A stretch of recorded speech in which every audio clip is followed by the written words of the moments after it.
का हमारा ये वीडियो एज़ फॉर नाउ पर आधारित है।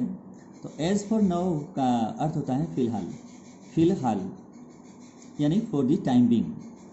तो सबसे पहले मैं इसका अर्थ स्पष्ट कर दूं। एज़ फॉर का मतलब होता है जहाँ तक प्रश्न है, जहाँ तक की बात है। जैसे कि एज़ फॉर यू जहाँ तक आपका प्रश्न है, एज़ फॉर मी जहाँ तक मेरा प्रश्न है, एज़ फॉर हिम जहाँ तक उसकी बात है। तो एज़ फॉर का मतलब ये होता है। अब एज़ फॉर के बाद में ये फ़िलहाल कैसे बना? एज़ फॉर के बाद में नाउ लग गया। नाउ का मतलब होता है अब, यानी जहाँ तक अब का प्रश्न है। तो जहाँ तक अब का प्रश्न है तो इसको एक शब्द में कहा जाएगा फ़िलहाल। तो मुझे अब लग रहा है कि आपको अर्थ स्पष्ट हो गया है। तो देखते हैं आगे। रूल, सबसे पहले रूल देखिएगा। एज़ फॉर नाउ, ये तो लगाना ही लगाना है फ़िलहाल के लिए। और उसके बाद में एक सेंटेंस लिखा जाएगा। सेंटेंस किसी भी टेंस का हो सकता है, आपका प्रेजेंट टेंस का हो सकता है, पास्ट का हो सकता है, फ्यूचर का हो सकता है, किसी भी टेंस का हो सकता है। तो यहाँ मैंने सिर्फ सब्जेक्ट लिखा है, उसके बाद वर्ब लिखा है, उसके बाद ऑब्जेक्ट लिखा है या अदर वर्ड किया है, लेकिन इसका मतलब एक सेंटेंस है यहाँ, ये आपको समझना होगा। और जहाँ तक मेरी उम्मीद है, मैं ये कहना चाहूँगा कि सबसे ज़्यादा से ज़्यादा टेंस को सीखना बहुत ज़रूरी है। टेंस के बिना कोई भी सेंटेंस बनना बहुत मुश्किल है और बनेगा नहीं। इसलिए ये कहना ज़रूरी है कि वाक्य आप बनाएं, उससे पहले आप टेंस को सीख लें। देखिए सबसे पहला जो सेंटेंस है, फ़िलहाल मेरे पास कोई बाइक नहीं है। फ़िलहाल, तो देखिए सबसे पहले एज़ फॉर नाउ, फ़िलहाल आई हैव नो बाइक। फ़िलहाल मेरे पास कोई बाइक नहीं है। और इसको यूँ भी लिखा जा सकता है, as for now I do not have a bike. No नहीं लिख करके आई डू नॉट हैव, यानी मेरे पास नहीं है, यानी मैं अपने पास नहीं रखता हूँ। क्या नहीं रखता हूँ? ए बाइक। ठीक है, ये हो जाएगा। नो को अगर नहीं लगाएं तो, लेकिन ये सरल तरीका था, सबसे आसान था। तो आई हैव नो बाइक, मेरे पास बाइक नहीं है। एज़ फॉर नाउ, फिलहाल। अगला सेंटेंस देखिए, फिलहाल मैं अपना काम कर रहा हूँ। फिलहाल, एज़ फॉर नाउ, फिलहाल मैं अपना काम कर रहा हूँ। आई एम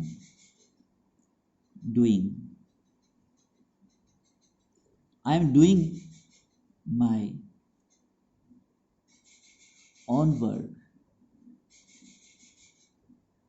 फिलहाल मैं अपना काम कर रहा हूँ, यानी अपना निजी काम है, वो मेरा खुद का काम है। एज फॉर नाउ, फिलहाल I am doing my on work. फिलहाल मैं अपना निजी काम कर रहा हूँ, यानी अपना ही काम कर रहा हूँ। अगला सेंटेंस देखिए, फिलहाल मैं तुम्हारी मदद नहीं कर सकता हूँ। फिलहाल, as for now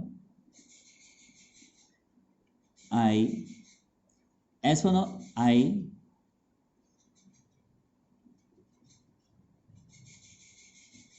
can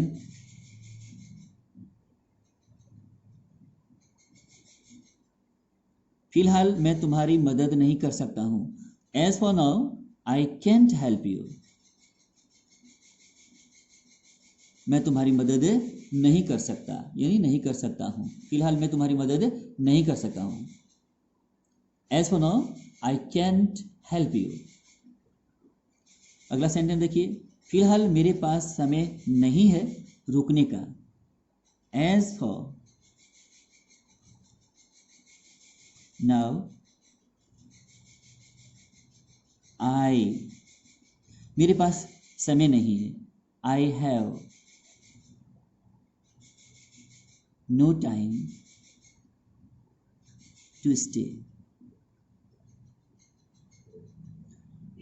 as for now I have no time to stay. As for now, फिलहाल आई हैव नो टाइम, मेरे पास कोई वक्त नहीं है, टू स्टे, रुकने के लिए। फिलहाल मेरे पास समय नहीं है रुकने का। इसको यूँ भी लिख सकते हैं, as for now I do not have time to stay. देखिए अगला, फिलहाल मैं उसका कॉल नहीं ले सकता हूँ। फिलहाल, एज फॉर नाउ फिलहाल आई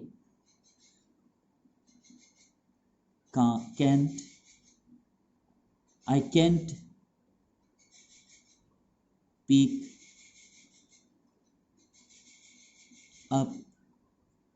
pick up his call. As for now, I can't pick up his call. फिलहाल मैं उसका कॉल नहीं उठा सकता हूँ, नहीं ले सकता हूँ। अगला सेंटेंस देखिए, फिलहाल वह अपने काम पर जा रहा है। फिलहाल as for now,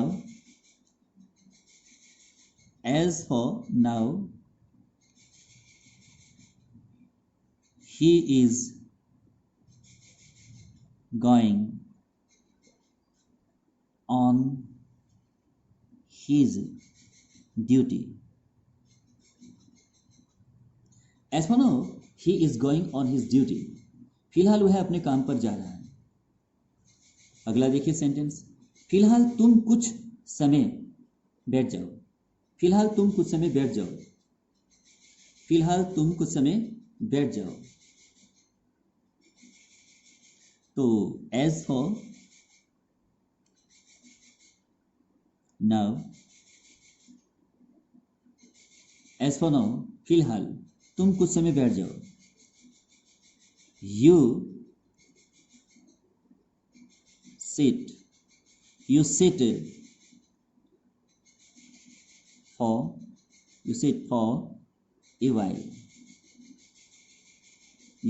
for a while. कुछ समय के लिए तुम बैठ जाओ। As for now, you sit for a while. कुछ समय के लिए तुम बैठ जाओ। और अंतिम सेंटेंस देखिए, फिलहाल मैं घर के रास्ते पर हूँ। फिलहाल as for now, I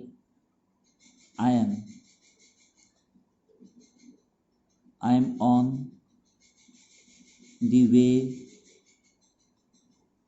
to my home. As for now, फिलहाल I am on the way to my home. फिलहाल मैं अपने घर के रास्ते पर हूँ, अर्थात मैं अपने घर पर जा रहा हूँ। तो ये हुआ। तो मुझे उम्मीद है कि आपको सारे सेंटेंस समझ में आ गए होंगे।